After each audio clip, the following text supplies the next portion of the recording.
하나, 둘, 셋, 넷. 부자. 뇌부자. 미안. 리치. 허기선창인 거 몰랐어. 너가 할래? 자, 그런 뜻은 아니었어. 자연스럽게 이런 부분도 넣죠, 그냥. 다시. 하나, 둘, 셋, 넷. 부자. 뇌부자. 리치. 브레인 리치. 왜 안 하세요? 김지용 쌤이 왜 하다가 빠지고 이렇게 막 끝까지 했어요. 웃으면서 본인은 혼자 발 빼시네. 약간 방관자라는 식의 표정 짓고 계시던데. 그냥 이런 거 할 때 오히려 더 자신 있게 해야 되는 거야. 네. 막 부끄러워서 마지못해 한다는 그런 표정이네요. 좀 그렇다. 좀 부끄럽긴 합니다. 근데 뭐 저희 구호 처음에는 반응이 안 좋을 거라고 다들 얘기하셨잖아요. 근데 생각보다 많은 분들이 좀 괜찮다고 얘기를 해주시더라고요. 그거 봐, 좋을 거라고 했잖아요, 제가. 신선해서 좋다는 반응이 있긴 한데 이거 계속 하다 보면 그냥 식상해지고 듣기 싫다고 하실 수도 있을 것 같아요. 네. 갑자기 좀 마음이 작아지네요. 그런가? 저희 에피소드 하나당 보통 이제 많은 분들이 들어주시잖아요. 뭐 2만 명, 3만 명 이렇게 들어주시는 분들이 계신데 그 중에 괜찮다고 말씀해주신 분들 한 3-4개 있었던 것 같은데 사실 그렇죠. 나머지 한 19,000분들은 뭐 얘네 뭐야 이러고 넘어가시지 않았을까요? 끄셨을 수도 있어요. 그냥 지영형 형수님처럼. 에이 꺼버리자. 예, 오늘 다시 한번 좀 구호로 시작을 해봤습니다. 정비소 시작하기에 앞서서 저희 내부자들 멤버 자기소개부터 하고 시작하겠습니다. 네, 안녕하세요. 윤희우입니다. 예, 안녕하세요. 김지용입니다. 안녕하세요. 허규영입니다. 안녕하세요. 손정현입니다. 네, 그리고 저는 언제나 사회를 맡고 있는 오동훈입니다. 오늘 정비소 시간에서는요, 가장 널리 알려진 정신과 질병이라고 할 수 있는 우울증에 대해서 이야기를 나눠보려고 합니다. 네. 자, 제일 먼저 우울증이 정확히 뭔지에 대해서 좀 얘기를 해봐야 될 것 같아요. 사실 우울증이라는 말 굉장히 일상적으로 사용을 하기는 하는데 어떤 병인지에 대해서는 자세하게 잘 모르시는 경우가 많은 것 같거든요. 그래서 주변에서 내가 우울증인 것 같은데 맞냐? 라는 질문을 좀 많이 해주시기도 하고요. 맞아요. 저 진료를 하다 보면 환자분들 중에서 다른 병원에선 우울증이라고 그러는데 난 우울하지도 않은데 왜 우울증인지 모르겠다. 이렇게 이야기하시는 분도 있고요. 뭐 살다 보면 힘든 일도 있고 그래서 우울할 수도 있는 건데 왜 이게 병이냐? 이렇게 이야기하시기도 하고요. 그쵸. 근데 또 반대로 그 본인이 우울하다고 찾아오신 분께 근데 제가 보니까 사실 우울증은 아니신 것 같습니다 라고 말씀드리면 뭐 어이없어 하시기도 하시고 이런 일들이 자주 있는 게 사실이에요. 그게 이제 뭐 환청이나 망상 그리고 뭐 강박, 공황 같은 다른 정신과 질환의 증상하고는 다르게 우울감이라고 하는 건 정도만 달랐지 정말 누구나 당연히 자주 경험하는 흔한 감정이잖아요. 그렇죠. 네. 과연 이게 얼마나 심해야 병이고 어디까지는 정상이라고 봐야 할지에 대해서 잘 모르시는 게 당연할 거라고 저는 생각을 해요. 그럼 일단 저희 정신건강의학과 의사들이 진단하는 우울증이라는 병이 뭔지 좀 더 깊이 알아봐야 할 것 같은데요. 그래야지 이 정도는 그냥 시간이 지나면 괜찮아지겠지라고 생각을 하고 넘어가도 되는 그런 단순한 우울한 기분하고 이건 치료를 받아야겠다라고 생각이 되는 우울장애를 좀 구분하실 수 있지 않을까 싶어요. 때마침 저희에게 사연을 보내주신 분 중에 전형적인 우울증이라고 생각되는 사연이 있어서 이번 정비소 시간에서는 그 사연을 우선 소개해드리고요. 그리고 이어서 우울증에 대해서 자세히 설명을 드려보도록 하겠습니다.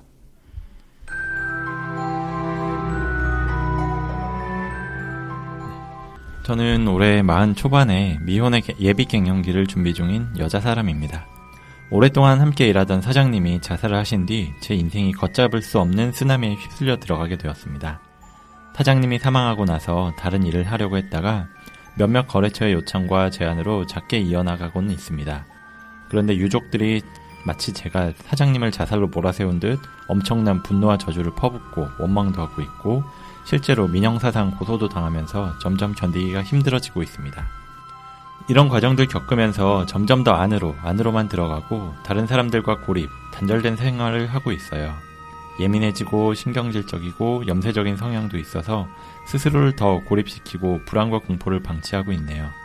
이런 상태로 정신과 상담을 받아보려고 생각도 하다가 하나님 믿는 신앙인이 어떻게 그렇게 약한 소리를 하나, 더 간절히 기도하고 성경 말씀 묵상하면 하나님께서 치유해 주신다는 생각이 항상 가로막더라고요.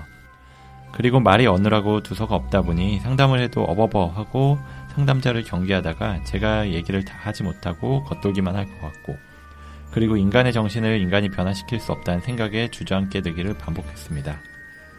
걱정이나 근심, 불안, 공포가 쉼없이 저를 누르고 있어서 죽음 이후보다도 살아있는 지금이 형벌의 시간이라는 생각이 들어서 차라리 죽음을 택하는 게 미래에 다가올 공포의 시간을 줄이는 방법일까 싶기도 했습니다. 사실 고등학교 때 한 차례 시도를 했지만 실패했고 이후로 작은 진폭은 있었지만 그럭저럭 지냈는데 지금 3년간의 시간은 제가 애써 외면했던 것들이 한 번에 다 튀어나와서 제게 달라붙어 버린 것 같더라고요.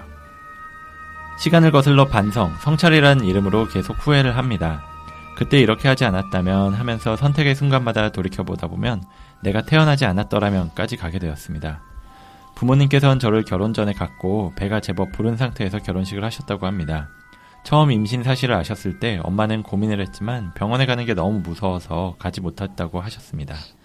임신 사실을 아셨을 때 두 분 다 좋아하시긴 했지만 때론 어머니가 그 시절 이야기를 하시면서 너만 아니었으면 네 아빠 안 만났고 이런 시집살이 없었고 이런 마음고생 없었을걸. 너희 때문에 이혼 안 하고 살았다 라고 하시는데 그럴 때면 차라리 그때 병원 가서 지우셨으면 많은 사람들이 행복했을 텐데 라는 생각이 들고 너무 마음이 아팠습니다. 어느 때엔 이런 것들에 다 지쳐서 놓고 정말 쉬고 싶다. 죽으면 이런 것도 다 의미 없는 것인데 싶어지기도 하더라고요. 자살 뉴스를 접하면 마음이 아픕니다. 그들이 그 선택을 하기까지가 그려져서요. 저도 늘 그 생각으로 귀결되어지지만 연로하신 부모님, 사랑하는 여동생, 소중한 조카 이들에게까지 떠나면서까지 민폐, 진상이어야 하나 하는 미안함이 들면서도 내가 살아있게 됨으로 인해 닥치게 될 불행한 일들도 생각해보면 어떤 게 조금 덜할지 생각해보게 되고요. 끊임없이 나빠지는 상황을 접하면서 이젠 공포감마저 듭니다. 1분 후엔, 10분 후엔, 내일은 스스로를 불운과 불행의 아이콘이라 생각하고 그런 기도를 합니다. 하나님, 저 하나만, 제게만 이들이 임하게, 저로 인해 이런 피해와 불행이 내 가족이나 주변에 퍼지지 않게 저 하나로 끝내주시길 기도합니다. 내일 아침에 눈 뜨지 않기를 기도합니다. 라고요. 감정 컨트롤이 되지 않을 때면 자꾸만 억울한 생각이 치밀어 오르고 타인에게 괜히 공격적인 반응을 보이게 되다 보니 차라리 그냥 잠잠히 죽은 듯이 잠수 타는 게 드물게 외출을 해서 강렬한 태양을 마주하면 정신이 아득해지고 멍해지고 머리가 텅 빈 듯해서 어질어질하기도 하고요. 급기야 며칠 전 난생 처음으로 도로 위에서 앞차를 들이받는 사고까지 내고 보니 그날은 정말 저 자신이 너무나 한심하게 생각이 되고 극한의 혐오감까지 들었습니다. 아마 다음 자동차 보험 갱신 때는 상당히 할증 들 텐데 벌이도 시원찮은데 이런 사고까지 쳐대는 제가 너무 한심하고 참으로 불운하다. 나처럼 재수없는 사람은 나다니면 안 되겠구나. 타인과 연락도 하지 말자. 이런 생각이 들더라고요. 몸은 다치지 않았지만 멘탈이 깨져버렸네요. 글로 쓰다 보니 길어졌습니다만 이런 걸 말로 하려면 시간도 길어질 거고 두서도 없고 감정이 격양되어서 울컥할 것도 같은 생각에 아직 누군가에게 얘기하려는 엄두가 안 나기도 하더라고요. 방송을 들으면서 이런 건 내게도 있는 건데 싶기도 하지만 자신을 솔직하게 들여다보고 자신에게 솔직해지는 게 어떤 것인지도 잘 모르긴 하겠더라고요.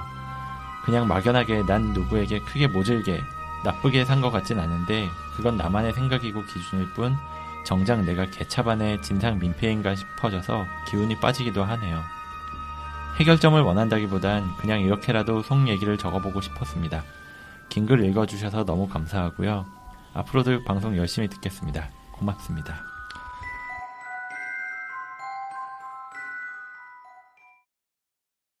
네, 사연 잘 들어봤습니다. 우선 굉장히 이야기하기 힘든 내용들인 것 같은데 이렇게 자세하게 보내주셔서 감사하다는 말씀을 드립니다. 좀 다들 사연 들으면서 어떤 생각들이 드셨나요? 아, 정말 말로 뭐라 표현하기가 어려운데 정말 힘드시겠네요. 지금 당장이라도 도움을 받으셔야겠다 이런 생각이 가장 먼저 들었습니다. 저희가 실질적으로 도움을 드리는 게 좀 부족하겠지만은 우울증도 상당히 있으실 것 같고요. 그거 일단 도움을 받으셨으면 하는 생각이 들었어요. 예, 저도 치료가 필요하다는 그런 생각이 들기도 했는데 일단 정말 이 사연자분 마음이 전달이 돼서 슬픈 마음이 들더라고요. 가슴이 좀 먹먹하고 답답한 눈물이 날 것 같은 그런 느낌이라고 할까요? 네, 정말 우울증 환자분 면담하다 보면 그 가라앉고 우울한 기분이 옮겨올 때가 있는데 그런 느낌이 들어요.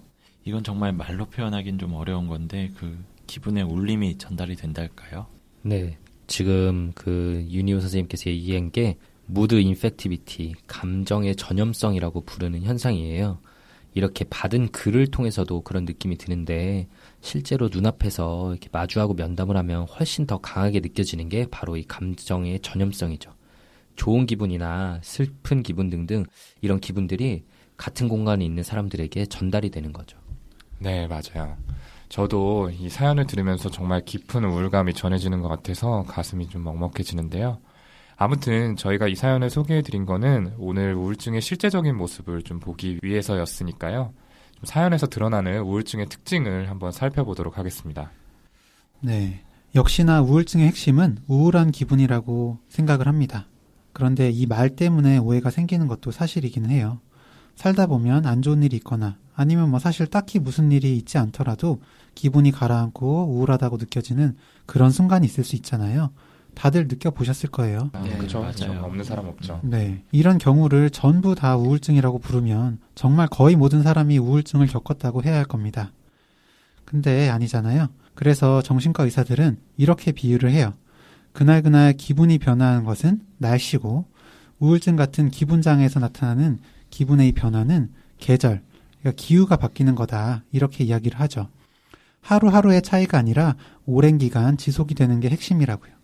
실제로 진단 기준에서도 2주 이상의 기간 동안 거의 매일 하루 종일이라는 말이 나오잖아요. 네. 네, 맞습니다. 이렇게 우울증 진단을 고려할 때 기간에 대해서도 이제 기준이 있지만 그 기분의 정도, 그러니까 깊이에 대해서도 기준을 세울 수가 있습니다. 여기 계신 누구처럼 매번 습관적으로 나 힘들어, 우울해 이렇게 얘기만 하는 거는 사실 주위에서 좀 공감을 하기가 어렵잖아요. 지용이 형? 저는 아무 말도 안 했어요. 네, 이렇게 일상적으로 힘들 때 우리가 말하곤 하는 어떤 기분 수준하고는 확실하게 질적으로 다른 어떤 깊은 감정이 이 우울증 환자분들한테선 느껴집니다. 조금 전에 얘기한 주위에서 이렇게 전염성을 느낄 정도의 어떤 기분 변화라고 하면 조금 와닿으실까 싶고요. 네, 그렇게 보면 될 것 같아요. 근데 한 가지 주의해야 될 점이 이런 우울한 기분이 객관적으로 관찰했을 때 나타나는 정도도 있지만 주관적인 느낌도 포함이 돼서 이 두 가지가 전부 포함이 되거든요. 사실 사연을 소개하면서 좀 걱정이 됐던 게 이 정도는 힘들어야지 우울증이라고 할 수 있다라는 식으로 기준을 세우는 게 아닌가 하는 점이었어요. 저는 뭐 살면서 느끼는 고통이라는 게 비교할 수는 없는 성질의 것이라고 생각하거든요. 그리고 뭐 뒤에서도 얘기하겠지만 이 우울증의 원인이 생물학적인 원인도 많이 있는 만큼 힘든 상황에 처하지 않은 사람이라도 우울증은 생길 수 있어요.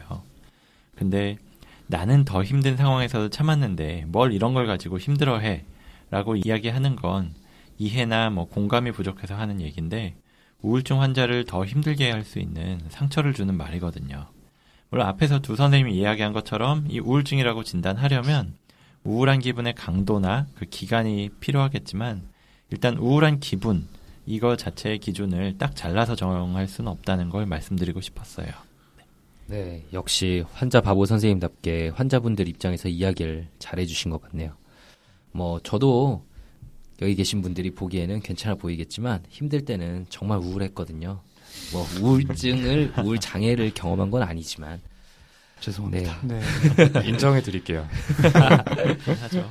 그리고 이런 우울한 기분에 더해서 모든 일에 흥미가 떨어지는 것도 좀 특징적이죠. 그 DSM에 나오는 진단 기준을 보면은 우울한 기분 또는 모든 일에 흥미가 저하되는 이런 둘 중에 하나가 반드시 포함되어야 한다고 나오거든요. 그만큼 제일 중요한 증상 중 하나라고 볼 수 있죠. 예를 들어서 그 원래 하던 취미 생활들도 다 중단되고 뭐 재미있는 TV 프로그램 봐도 혼자서 아무런 감흥 없이 웃지도 않고 있고 이런 등 원래 본인의 모습과는 완전히 다른 모습을 띠게 되는 거죠. 그리고 그런 변화들은 이제 본인 스스로만 느낄 수 있는 주관적인 우울감과는 다르게 주변 사람들의 관찰로도 어느 정도 평가될 수 있는 모습들이거든요. 그래서 진료를 볼 때 가족분들이 보시기에도 이분께 진짜 변화가 있는지를 꼭 여쭤보고 그리고 입원 후에는 실제로 그분이 병동에서 어떻게 지내시는지 모습을 유심히 관찰하게 돼요. 본인은 뭐 정말 우울하다, 죽고 싶다, 입원시켜달라 이렇게 말씀하셔서 병동에 들어왔는데 병동에서는 뭐 TV를 보면서 크게 웃고 많은 시간 즐겁게 막 보드게임하는 등의 모습을 보이는 경우들이 사실 꽤 있기도 하거든요. 이런 경우 전형적인 우울증으로 보기는 좀 힘들죠. 네. 그리고 또 특징적인 증상들이 수면과 식욕의 변화가 있습니다. 원래 우울증이라고 하면 멜랑콜리아라고 해서 슬프고 불행한 감정, 거기에 더해서 불면증, 그리고 식욕 부진이 두드러지는 상태만을 생각을 했었어요. 근데 오랜 기간 우울증에 대해서 연구와 관찰을 하고 보니까 반대로 잠을 많이 자고 식욕이 늘어나는 경우도 꽤 있었던 거죠. 그래서 이런 경우는 따로 비정형 우울증이라고 하기도 하는데, 자, 어쨌든 우울증에서는 수면과 식욕의 변화가 일어나는 경우가 흔하다는 걸 좀 기억하시면 좋을 것 같습니다. 사연자분의 이야기를 줄이다가 빠지기는 했는데 이분의 경우에도 식욕의 변화와 수면장애 증상도 언급을 해주셨어요. 네, 식욕의 변화에 대해서 조금 더 자세히 말씀을 드릴게요. 이제 뭐 식욕이 증가하는 경우는 이제 우울증에서 스트레스를 좀 해소하려다 보니까 좀 그렇게 식욕이 오히려 늘어나는 그런 경우들이 좀 많이 있고요. 그리고 또 식욕이 저하되는 경우에는 보통 입맛이 변한다 이렇게 하시는 경우가 많아요. 먹어도 맛이 느껴지지 않는다든지 모래알 씹는 것 같은 느낌이라고 하시는 분들도 많이 계시죠. 이게 거식증에서도 식사를 안 하는데 뭐가 다른 거지? 하고 좀 헷갈리실 수도 있는데 거식증에서는 실제로 식욕이 줄거나 입맛이 변하진 않는다는 점이 우울증과는 다릅니다. 네. 그리고 인지 기능이 떨어졌다는 것도 우울증 환자분들께 자주 듣는 이야기예요. 50대 정도의 중년 환자분이 치매가 시작된 것 같다라면서 오시는 경우가 있는데요. 중요한 약속들을 자꾸만 잊어버리기도 하고 물건을 어디 두었는지 잊어버리고 집중도 안 된다. 이러면서 검사를 받고 싶다 하시면서 진료실에 오시는데 면담을 해보면 실제로 우울증인 경우도 꽤 많았어요. 네, 정말 많죠. 네. 가성치매라고 하죠. 그죠. 네. 최근에 저희에게 사연을 주신 분 중에서도 30대 후반의 젊은 나이인데 자꾸만 기억력이 떨어져서 업무에 지장이 있다라는 분이 계셨는데요. 그분도 직장 스트레스로 우울증이 발생했고 그 증상의 일부로 기억장애가 나타나는 게 아닐까 이렇게 좀 생각이 되더라고요. 그리고 이 진단 기준에 보면 무가치감, 자책감이라는 표현이 있는데 이 사연자분을 보면 남들한테 나쁜 일을 하거나 모질게 산 것 같지 않은데 사실 내가 개차반의 민폐가 아닌가 싶은 생각이 좀 들어서 많이 든다라고 하는 말씀이 참 안타까웠어요. 실제로 주위에 민폐 끼친 성격 아니실 것 같잖아요. 근데 이게 우울감이 심해지다 보면 이렇게 생각하는 패턴에 부정적인 왜곡이 생기는데 그 중에 대표적인 게 이렇게 무가치감이나 스스로에 대한 자책감으로 나타나는 경우도 많이 있습니다. 맞아요. 그래서 우울증의 특징적인 증상 중에 하나가 부정적 사고라는 건데요. 어떤 일에 대해서 전반적으로 부정적으로 생각하는, 좀 안 좋은 일은 아주 나쁜 일로, 보통인 일은 나쁜 일로, 좀 좋은 일이라도 그저 그런 일로 생각하게 되는 경향이 있어요. 나중에 인지치료에서도 이야기하겠지만 이렇게 생각이 왜곡되는 걸 바로잡는 것도 정말 어려운 일이에요.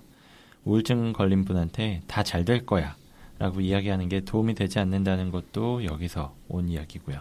사실 상황만 봤을 땐 객관적으로는 잘 될 것 같은 상태여도 부정적인 왜곡 때문에 나쁜 상황이라고 인식이 되는 그 상대방한테 아무리 다 잘 될 거다 이렇게 이야기를 해도 공감이 되지 않는 거죠. 회복 과정에서도 분명 나아지는 게 보이는데도 한 달 동안 하나도 좋아진 게 없어요. 전 이렇게는 안 될 것 같아요. 이런 말씀을 많이 듣거든요. 네, 그렇죠. 그래서 그 우울증을 그 정신과에서는 휘어진 터널에 비유해서 설명을 드리기도 해요. 네. 남산 터널 이런 데 생각해 보면은 출구 직전까지도 바깥 빛이 안 보이거든요. 그래서 우울증이란 게 한번 걸리면 평생 가는 게 절대 아니고 치료받지 않는다 쳐도 일정 기간 후에는 사실 회복되기 마련이거든요. 그런데 환자분들은 그 우울증에 빠져 있을 때는 절대 안 끝날 것 같다는 생각에 회복되기 직전까지 그런 부정적 생각과 희망 없는 듯한 그런 생각에 사로잡혀 계시곤 하죠. 이 부정적인 생각이 진행이 되면 나중에는 죽음에 대한 생각에 몰두하거나 자살로 이어지는 경우도 있어요. 사연자분께서 이야기하신 것처럼 죽으면 이런 것들이 다 의미가 없다는 생각, 그리고 밤마다는 저로 인해 이러한 피해와 불행이 내 가족이나 제 주변에 퍼지지 않게 저 하나로 끝내주길 기도합니다. 내일 아침에 눈 뜨지 않기를 기도합니다. 라는 기도. 다시 떠올려봐도 정말 사연자분의 감정이 전달이 되는데요. 이런 식으로 자살에 대한 그리고 죽음에 대한 생각이 자꾸만 들게 되는 게 우울증의 좀 특징입니다. 네. 실제로 이제 저희 뇌부자들은 어떻게 우울증을 진단하는지 사연을 토대로 좀 말씀을 드릴게요. 일단 우울한 기분이나 흥미 저하가 있어야 우울증이라고 할 수 있다고 말씀을 드렸죠.